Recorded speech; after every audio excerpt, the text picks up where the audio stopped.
Virus, bactéries, parasites, allergènes, notre organisme est constamment exposé à de nombreux agents externes qui peuvent être nocifs pour notre santé. De plus, notre corps doit faire face aux menaces internes, comme par exemple les cellules cancéreuses.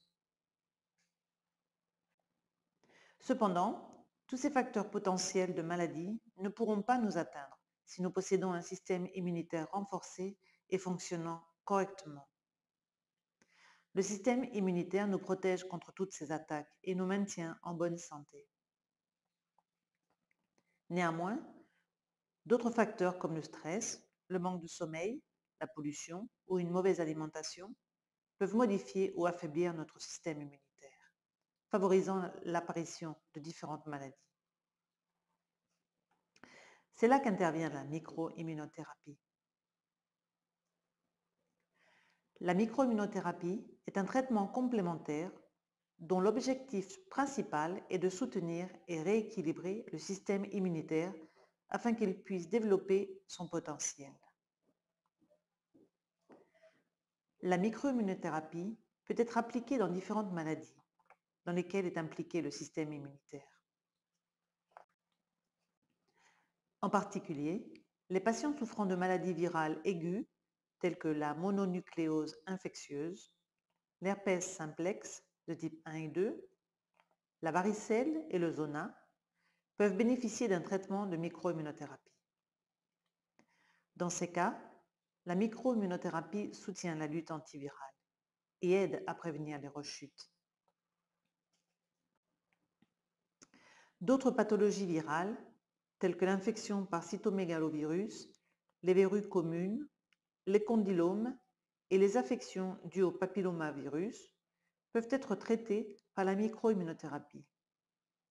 De même que les états d'immunodéficience dus au virus saisonnier. Un autre domaine dans lequel la microimmunothérapie a montré de bons résultats est le syndrome de fatigue chronique.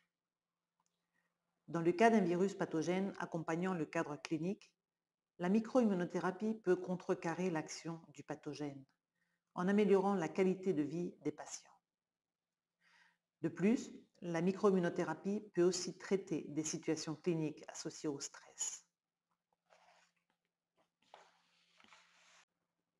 La microimmunothérapie est également bénéfique dans le cadre de maladies auto-immunes.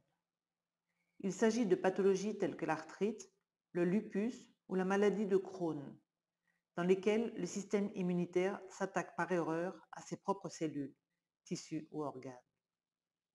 Dans ces cas, la microimmunothérapie aide l'organisme à moduler la réponse immunitaire.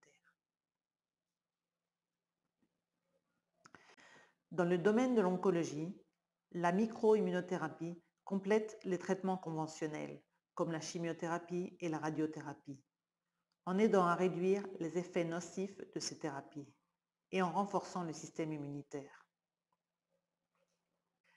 Comme vous pouvez le constater, la microimmunothérapie s'adresse à différentes maladies possédant un déséquilibre immunitaire.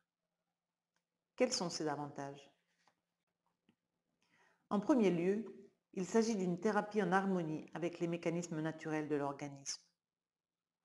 La microimmunothérapie utilise des substances qui se trouvent dans notre organisme, comme les cytokines ou les facteurs de croissance.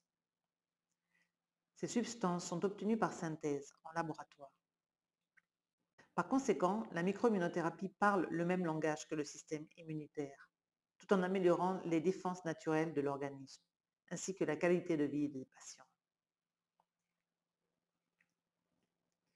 Généralement, grâce aux préparations des substances utilisées en dilution homéopathique, la microimmunothérapie n'a pas d'effet secondaire.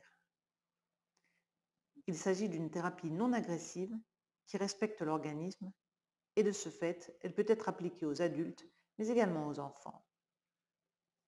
Il est cependant important de toujours consulter votre médecin. De par ses caractéristiques, la microimmunothérapie peut être utilisée en complément d'autres traitements, en offrant un soutien aux thérapies conventionnelles dans le but d'améliorer les résultats. Le système immunitaire est le pilier de notre santé. Prenons-en soin. Pour de plus amples informations, visitez le site LaboLife et notre blog monsystémeimmunitaire.fr. Les indications fournies sont simplement mentionnées à titre d'information.